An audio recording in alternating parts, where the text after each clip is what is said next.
welcome to Mystery Beers episode 247 of Brutal Battle. And this will be a slightly bigger one. Probably not runtime wise, although maybe, we don't know when we do this. It just ends up being as long as it is. But we're doing three mystery beers for this one. Because that's what we ended up having left from what Kelli and Kyle Norman gave us. So we were like, well, we're not just going to do two mystery beers for this if we just have a remaining one. Just throw all three of them in and have extra fun. So we're going to have extra fun. I know, and they're all different colors, which will be fun, too. And it's also funny to note, because the way I've been pouring them is that I pour and then I just put the number on, or the letter on them, A, B, C. And I put them in certain glasses for A, B, and C, and I've just been doing it. It is what it is. So if the tasting order's off, the tasting order's off. You know, whatever. This one, it just so happens that it goes lighter to darker just by happenstance. Very random, but... Yeah. And Rebecca was excited because there's a dark one. I know. I was like, I hope there's a dark one. I'm excited because there's one that looks like maybe it's an IPA of sorts. Yeah. I don't know. But yeah. But Rebecca came up with an idea for a little intro thing for this episode. Before we get to the mystery beers, we're not doing like an article like we have done with some of them. Something a little different. So go ahead. Yeah. Rebecca. So this is beer trivia. Okay. So I'm going to quiz Carlin and see how well he knows some beer trivia. I mean, no guarantees because I'm not like an expert. I know. So I picked ones that like you probably could get. Some are multiple choice. Well, at least one of them is multiple choice. Okay. I will just say that I am an expert in what I like personally. Yeah. From a consumer perspective, for myself and people who have similar tastes to me, I would consider myself an expert beer consumer. But if you have different tastes than me, or if you're a brewer or whatever, I'm not an expert. So don't follow things I say. Okay. So first question. Which is the most sold beer in the United States? I mean, I feel like it's got to be Bud Light. It is Bud Light. You know why? How do you know that? Because they come up in country music songs all the time. Oh. That's not actually my reasoning. I'm pretty sure years ago when we had information on an episode about like total, product sales, macro versus micro, we've done stuff like that before. I remember Bud Light being the top, so I figure it's probably still the same. But yeah, you do hear a lot of lines about Bud Light in country music songs. Although I don't really listen to country music. And these questions are from ultimatequizquestions.com. I just Googled beer trivia, beer quiz, and found some things. And they had more, though. They had, like 25? Yeah, they had a lot, but some of them were just, really obscure questions. And I'm like, there's no way Carlin would ever know this. Or even have a chance to. Yeah, it's just not going to be fun. Okay. Which country consumes the most beer per capita? Per capita. I know people would likely just be like, oh, it's got to be the U.S. But I'm going to have I have a feeling it's probably not the U.S. It's not the U.S. You're right. Per capita. I'm going to go China. Nope. You want to guess again? I know it's been growing for China. Germany. That was my first guess. Germany would make sense. UK would also make sense. Wrong. From a historical standpoint. Is it something weird like Poland or something? It's a little obscure. Okay. Czech Republic. Okay. They like their drank. Yeah. They like those beers. I don't know what year this quiz came out, so I'm not sure if that's accurate now. Maybe it's from 2012 or something. It's like about 10 years old. In the U.S., a barrel of beer contains how many gallons? I have no concept of this. No, me neither, really. So I thought this is kind of an interesting fact. I just drink the beer. Right, exactly. And as far as like ounces and gallons and stuff like that, like I know what I'm consuming. So like growlers, crowlers, cans, bottles, like I know that stuff obviously very well. But is it 60,000 gallons? Well, no, 60,000? 25,000. Not thousand. Okay, actual gallons. Okay, one barrel of beer. A barrel. Gallons. How many gallons? It's like 2,500 gallons. It's not that much. 500 gallons. You're like way... 250 gallons. No. I have no concept. You really don't, because it's only 31. 31 gallons. of beer in a barrel. I guess that makes more sense. I wasn't thinking, like, in order to answer it much better, I probably should have been visualizing, like, a gallon jug of milk. Yeah. And then figuring it that way. I didn't put nearly enough thought into it. So, yeah. Only 31. I was thinking... I think when I was thinking about barrels, I was thinking about fermenters. Oh. Yeah, so... Yeah. And those can hold a lot. Okay. So, yeah. Next question. In which German city is the world's biggest beer festival, Oktoberfest, traditionally celebrated? I mean, Germany. In which city? In which city? Munich? Munich. Yeah, Munich, for sure. Yeah. Actually, a good friend of mine from college was in Germany for a semester. Well, it was like a summer semester when we were in college. He was doing some studying there. By the way, if anyone likes the band Rammstein from Germany, he was staying in a hotel owned by the band Rammstein, which is weird. But he was there during Oktoberfest. Mm. He went back out during Oktoberfest, and he said it was just, like, nuts. I'm sure. Yeah, it was, like, people all over the place, and, like, hammered, and just...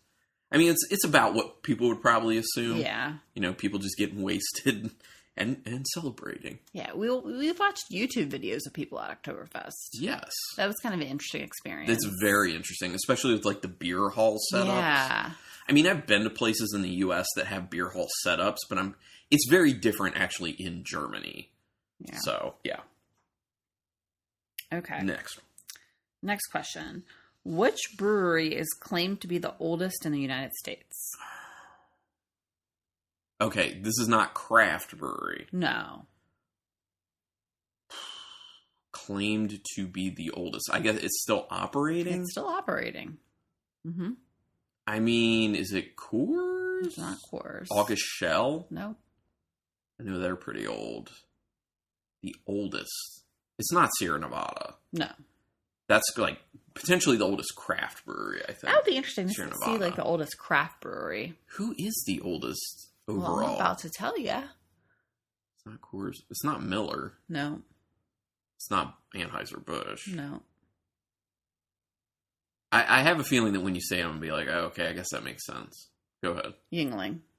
Oh, that's I think right. you should have known, yeah. Yeah, especially because Yingling's not that far from us, honestly. No.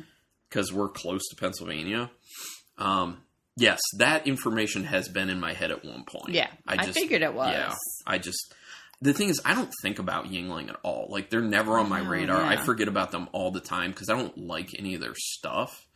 So, yeah. I mean, I used to, way back. I would be interested to see, the oldest craft brewery. I bet it is Sierra Nevada. Yeah, I think it might, yeah. I think so. Anyway. Okay. Next. This is multiple choice. Ooh, no, it might be Anchor. Oh. It might be Anchor. Another good one. Anyway. Where does Sam Adams fall in that? I don't know. Do they start 70s, 80s, maybe? I don't know. 70s, 80s, I think. Okay. Anyway. Out of Bud Light, Amstel Light, and Miller High Life Light, which beer has the lowest alcohol content? Bud Light, Amstel Light, and Miller High Life Light. So they're all light beers. I mean, I think the Miller High Life Light probably tastes the worst out of all of those. Because I did have a phase just drinking like macro garbage when I was in college. I didn't know what craft beer was at that point, really. I really didn't. Which has I'm going to say Bud Light because they are such cheap bastards that they would want to give you the least for your buck. You said Bud. The answer is Amstel Light. Really? Okay. That's from Holland. Amstel Light, then Miller High Life Light, and Bud Light. Now, do you want to guess what the ABV is on an Amstel Light? 4.25. Lower. What? 3.5? 3.5? See, I drank Amstel in college for a stint. 3.5%. Wow. Okay. For Amstel Light. Maybe that's why I could pound them. Or maybe it's just because I was a college student. I could just pound anything beer-wise. So Amstel Light is 3.5%. Miller High Life Light is 4.1%. And Bud Light is 4.2%. Oh, so you're getting the best bang for your buck from Bud Light. It's the opposite of what I thought. I just hate AB InBev. Yeah. Hate that company. Anyway. Okay. What beer contains ample amounts of which vitamin? Which vitamin? I know I've heard this before somewhere. Oh, really? Yeah, I know I've heard this before somewhere. I had no idea. I was like, interesting. There's actually health. No, there's something beneficial from drinking. There's actually been. I mean, you got to think. It's hops and grain. There's nutrition you're going to get from that in the beer. So yeah, there are nutrients to it. Is it vitamin B? It is vitamin B. Okay. That was a lucky guess. No, I that's what I vaguely remember. I don't remember it was on some podcast I'd listened to a long time ago. I remember hearing about the actual nutritional value of beer. And I remember that there's actually like some good nutritional value there. Yeah. Okay, last question. I don't believe this question. This is very... You don't believe the answer? You think it's BS? I don't know. I'll see what you think about this. Yeah, okay. To the closest gallon, how much beer does the average adult, obviously 21 years and older, drink in the U.S. per year? And this is a multiple choice question.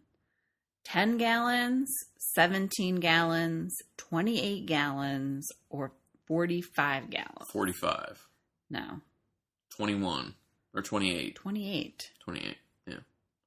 I mean, I knew it would be high. Like, I remember seeing some sort of statistic like that some time ago and just thinking like, yeah, that is a lot of gallons. It's almost a whole barrel of beer. And it was a whole barrel. Going back. Right. Going back to the 31 gallons. See, I'm learning. You are learning and you're integrating. That's right. So the actual answer is 28.2 gallons to be precise. Approximately the equivalent of 1 6-pack per week. Yeah, that's a lot of beer. Yeah, that tracks. I mean, people drink, man. Like, people really...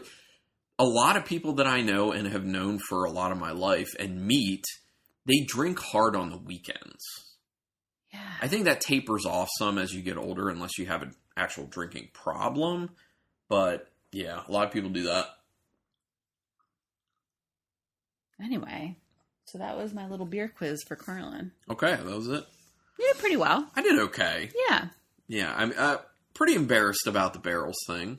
Wasn't thinking about it in the right way. I was like, you were like way off. Like, not even close. Yeah, it was like a sea of beer is what I was multiple barrels of beer. Yeah, that's right. Okay, so... let's get into these 3 mystery beers. I'm very excited for these. Okay. So, and just so people know, as like a behind-the-scenes type thing, when we're doing beers like this, we have a bunch of different beer glassware. So whenever we're tasting beers, I try to make sure that I pair our glassware the same. So like we have 3 different types of glassware in front of us each, but it's the exact same for that same beer in front of us each. So, like, it's one glass for beer pairs A. of glasses. Yeah, pairs of glasses. So, it's one pair of glasses for glass A, one pair for glass B, and one pair for glass C. We have a lot of glassware at our house. We do. But for this reason, it really helps. It works because then you're making sure that... because sometimes the cuts of a glass can affect how it's delivered to your palate, and that can affect the flavor. So, at least this way I know that we're both getting the same experience from that one beer. Yeah. So, anyway, let's... get to A. Okay. Very orange.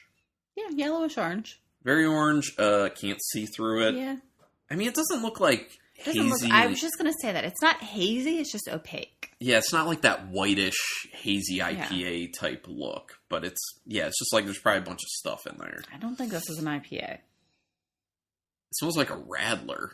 It does smell like a Radler. It smells like orange, very orangey. It's very orange and grapefruit. And lemon. And orange, grapefruit, lemon. Very citrusy. I got like a quick floral note when I first smelled it as well. It smells a little tart. Yeah, it does. But it's hard to figure out if that's like the citrus fruit. Because it really does smell like there's like actual citrus fruit in it. Like it is a Radler. It smells like a beer mosa. Yeah, it really does. I like it. It smells good. I feel like I'm getting like a good pink grapefruit hit in there. Sure, there is a lot of grapefruit. I feel like I have a tough time picking out grapefruit in beer, but in this one it's very predominant. I feel like there's some sort of spice. You think so? Like thyme or something like that? I don't know. I'm not good at... Yeah, there's like a slight thyme in there. Well, we just had thyme on our pork chop rub recently. We did, but I don't know if I was specifically tasting it in the pork chop. It was mainly a paprika because paprika gets pretty strong. It was a good rub, too. Okay, I'm interested in this. It really smells like a Radler, though. Let's go. Not to say that I have a problem with Radlers. I actually do like Radlers. I don't know what it is, but I like it. It's very, has a full mouthfeel, full bodied. It's got a weird finish. It's very fruit driven when it first hits your palate. It is like that orange, that lemon, that grapefruit we were saying we were smelling. But then it starts to get bitter on the finish. Yeah, it's a little bitter. There's like a weird low level soapiness that lingers after that. Like something like a fruited wheat. I could see that with like the actual fruit juice in there. But it seems like it's like added after the fact, like not during fermentation or anything. Like it's an after the fact thing. I'm really interested to see what this is. It's because it's so strong on the fruit. Yeah. It's way too vibrant on the fruit for it to have been like beer fermented with orange, whatever. It's, it just literally seems like it's a mixture, like a Radler. I like it. It really does. It is good though, yeah. It's really tasty. And as I continue to sip it, that finish to it is starting to get a little more muted for me, and it's starting to taste more like lemon peel. Okay. Like a bitter lemon peel to it. I mean, I got lemon in the nose. It's pretty good. I do enjoy that. It's pretty good. It's refreshing. It's very, it's very bright. Good for the summer. Have some water. Yeah, definitely would be a good for the summer type beer for sure. We gotta make sure we both get some water. Okay, so we'll leave that. We'll come back and rate it later. Let's go to beer B. This looks like a reddish brown. Mm-hmm. Like amber. Looks like maybe it could be, like an amber ale. Maybe like a Scottish ale or something. It smells like a Scotch ale. Ooh, it's got some spice. There's some sort of spice going on in there. Like a nutmeg and like a clove. It smells like maybe this is someone's like pumpkin beer, kind of. You think so? It's got like that caramel. I'm getting like caramel. There is a caramel to it for sure. Do you get a little banana? I could see that. Yeah. It's like a slight banana caramel. Is this like a Bananas Foster type beer? I could see that. Caramel, banana. Like desserty. Cinnamony, nutmeggy, clovey. That's what it smells like. I don't love the nose on this. Yeah, I don't love the nose either, especially because a lot of those notes that I listed, I don't like in beer typically. So it's... Yeah, that's what interesting. I'm interested to see what this tastes like. But it does smell like kind of a banana dessert thing. We'll see. I don't mind the taste. It's a lot softer. It is. The flavor is a little more muted. It's pretty easy to drink. It is.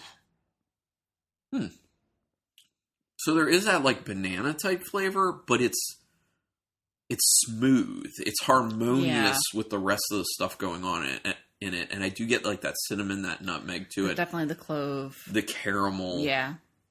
It's pretty nice, actually. I'm actually good with this. Like the nose to me is like... Yeah, but the flavor is like a better. Way more nuanced version of the nose. Yeah. Like, in comparison to the actual flavor of it, the nose seems a little rough and unpolished. But the flavor really it marries together quite well. I don't love it, but I like it. I mean, for what the notes are in it, I'm surprised I like it. Okay. I mean, that's kind of a big victory, in my opinion, for this beer. Because I'm typically not down with this type of stuff, but it's good. And there's definitely like a nice malty sweetness that's hanging out after each sip. I enjoy it. Yeah, it's a not nice bad. nice little surprise, especially when what the nose delivered made me think, oh no. I could definitely see why people would like this. Mm-hmm. Yeah, definitely. I mean, I think it's well done for whatever it is. Unless there's no banana or any of those other things we said that were in it, and then I don't know what happened.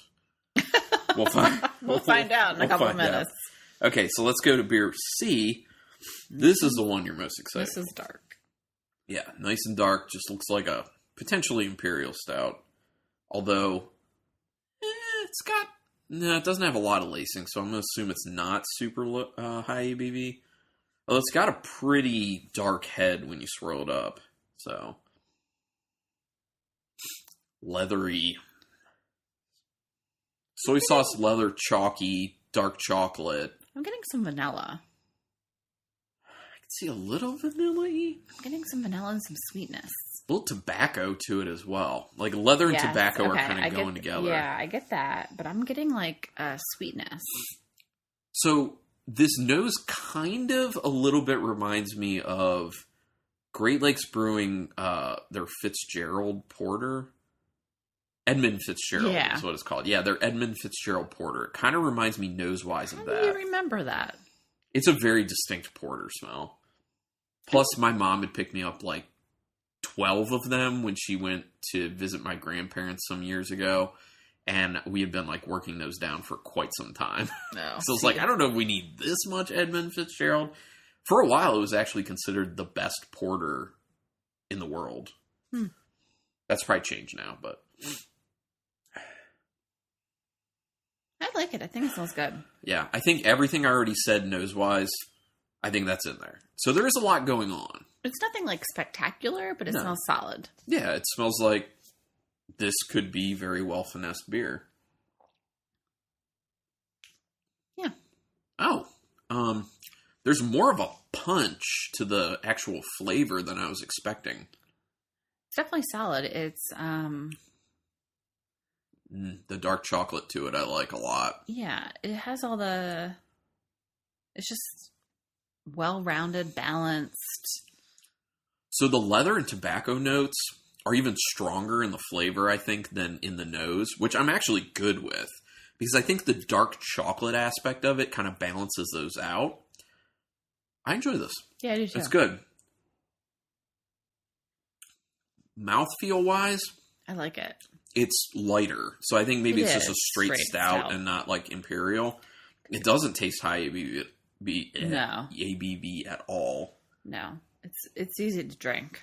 It's very easy to put down. This is one of those ones where like it's darker and it's a bit sweeter, but it's not too sweet and there's a good flavor to it, but you can also just put it down kind of quick. Yeah.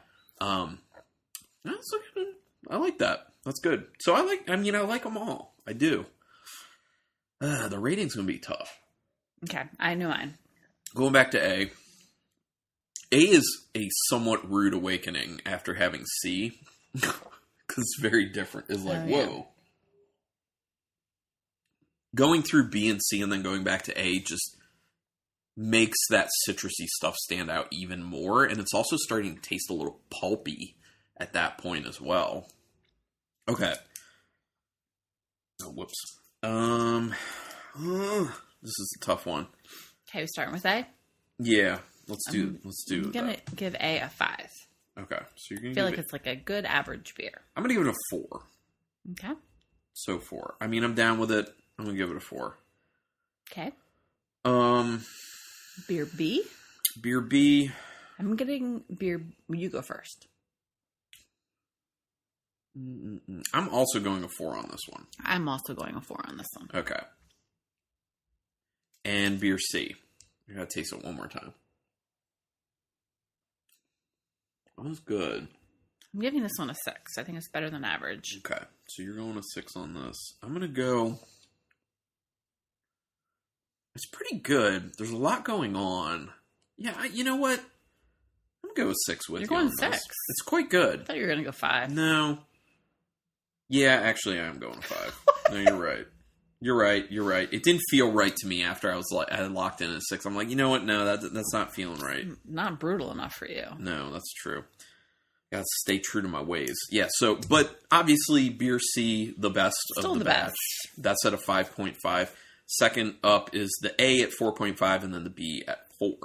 So let's reveal B first. That was like the banana-y flavor one. Yeah, I really want to know what the intent is here. I know, I'm nervous.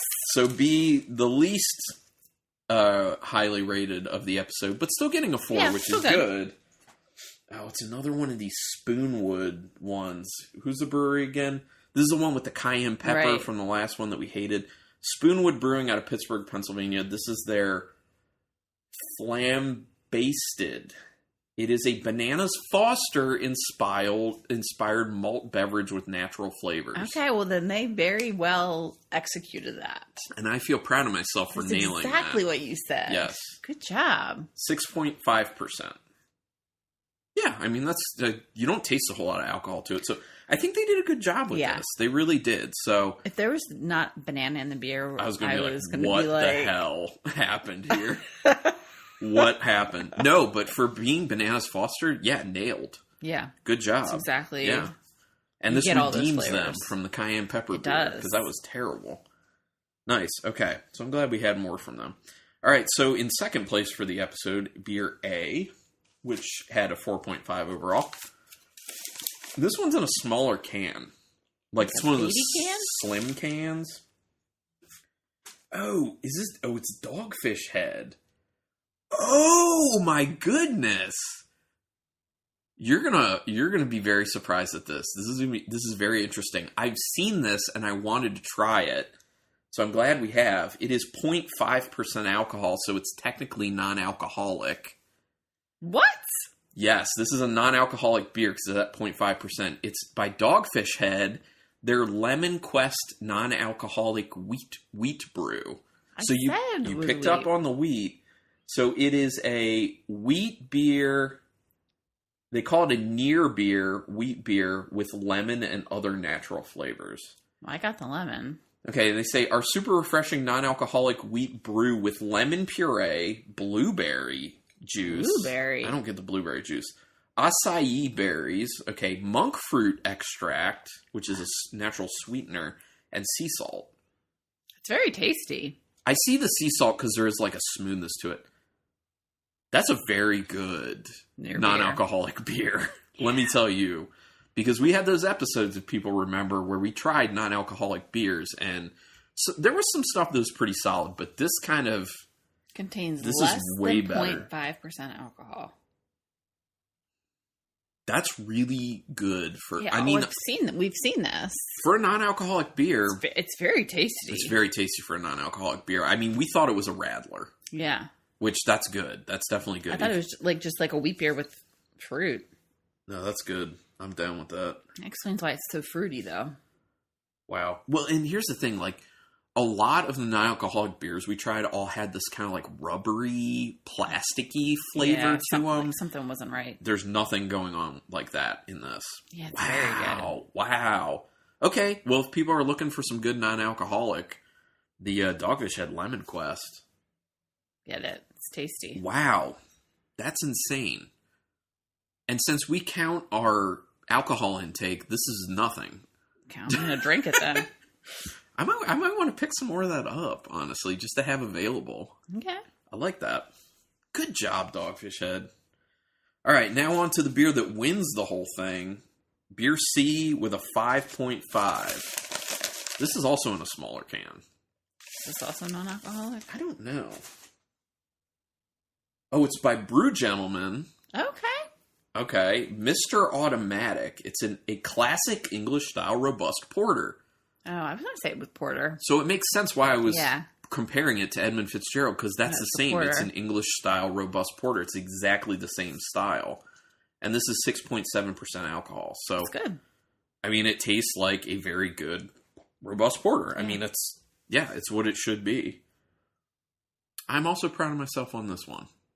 Mm-hmm. I'm proud all around. Well, you really nailed the Lemon Quest. Yeah. I mean, we were never going to see that it was non-alcoholic. Yeah. And I think that's the point of how it's crafted, is for people to not pick up on that. Sneaky Kyle Norman. Mm-hmm. You know, I'm really glad he put that one in there, though.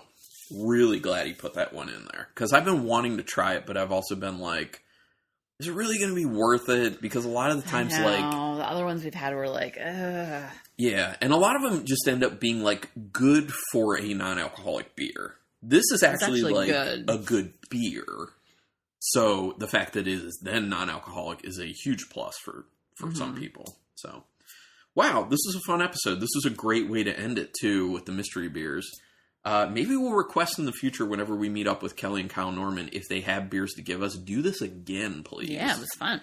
It was great, and it's a way to get more of these mystery beers episodes. So, yeah, I actually have for another episode, I don't know when we're going to end up doing it, I have questions for Rebecca, since she had questions for me on this one. I'm not telling her what they're related to either. I mean, they're not beer? No, I mean, it's obviously beer related, but I'm not giving you like a category or a realm or where they came from or any of that stuff. Okay. But Rebecca will tell you, it took me a while to compile them. Yeah, I like copy and pasted mine off the webpage in like no time. And Carlin's like, I'm working on stuff for you. Still working on stuff for you. Still working. I'm like, what the heck is going on over there? It may have taken me about an hour. Because there was a lot of like looking around that I kind of had to do. And you'll understand why when we actually do it. But I'm trying to think the best way to integrate it. Maybe we could do it as part of like a cellar dive episode, or I don't know, a on the shelf episode, or just a random one. Because I've also thought about doing an episode format where we revisit a brewery that maybe we've done a showcase for, but we want to check back in on what they're doing now. Like a Sierra Nevada, maybe. Because Sierra Nevada's put out some newer stuff. We did a showcase for them. And I haven't been drinking their stuff, but it gives me a reason if we do an episode like that to see what their newer stuff is tasting like. So, I don't know, maybe something like that. But if you have feelings on which episode we should do next, or what format you like the most, or a new format idea, send us email at brutalbattlepodcast@gmail.com. Or if you're Kyle Norman, you can just text me, because that's how that works. The other stuff, if you want back episodes, brutalbattle.com, or you can search it on archive.org. Just put in Brutal Battle. I'm on Twitter, but I don't really do beer stuff on Twitter. It's all horror-related stuff. But if you want to follow me on Twitter, I'm at Brutal Battle. I'm Carlin at Brutal Battle. Untapped, I am Carlin C. or Carlin Cook. I'm Rebecca C. And we check into mainly the same stuff. Yeah. Rate us and review us on whatever podcatcher you use to listen to this podcast. iTunes helps us the most, but whatever is good. And then the big thing is word of mouth, because if you tell people, hey, this is fun and awesome, if it's coming from a person they trust, then more likely they'll listen to it. And then you guys can talk about it.